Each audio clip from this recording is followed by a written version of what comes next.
हर बार कुछ important questions पे बार तू हो जा बोर्ड के लिए तैयार। हेलो स्टूडेंट्स, हम आपके लिए लेके आए हैं कुछ इंपॉर्टेंट क्वेश्चंस की सीरीज क्लास 10th साइंस से। आज चैप्टर है मेटल एंड नॉन मेटल से, और क्वेश्चन है कि इनमें से कौन सा जो है वो करेक्टली रिप्रेजेंट कर रहा है सोडियम ऑक्साइड के फॉर्मूला को। तो इससे पहले आपको समझने के लिए चार ऑप्शन है, चारों में से आपका एक ही सही होगा, ऑब्वियस सी बात है।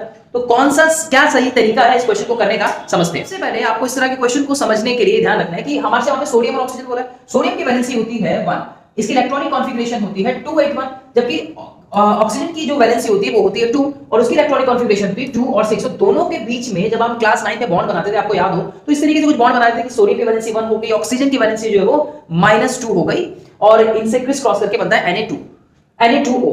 अब यहां पे जरा ध्यान से देखिए कि इसको बनाने के लिए हमें चाहिए दो, तो चाहिए भाई साहब यहां पे सोडियम, और एक चाहिए ऑक्सीजन। तो दो चाहिए सोडियम, सोडियम अपना एक एक इलेक्ट्रॉन जो है दोनों लूज करेंगे, और इधर ऑक्सीजन जो है वो उसको क्या करेगा, एक्सेप्ट करेगा। और इस तरीके से यहाँ पे दो सोडियम के साथ और एक ऑक्सीजन के साथ जो है वो दोनों के बीच में बॉन्ड जो है वो बन जाएगा। इस तरह के बॉन्ड को जो मेटल और नॉन मेटल के बीच में बनते हैं, इसे हम आयनिक बॉन्ड के नाम से जानते हैं। तो इससे हमें पता लगता है कि हमें चाहिए दो सोडियम और हमें चाहिए यहाँ पे ऑक्सीजन। देखो दो सोडियम तो कहीं भी नहीं है, दो सोडियम हमें इसमें तो नहीं है, इसमें नहीं है, इसमें तो नहीं है, इसमें तो वैसे ही हटा दो। दो सोडियम इसमें, लेकिन एक ऑक्सीजन चाहिए, तो एक ऑक्सीजन इसमें है। आई होप कि आपको ये आयनिक बॉन्ड वाला क्वेश्चन जो अच्छे समझ आया हो। अच्छा क्वेश्चन है, पूछा जाता है बच्चों बोर्ड में, और इस आयनिक बॉन्ड्स को हम एक और नाम से जानते हैं। बताइए मुझे कमेंट सेक्शन में। All the best.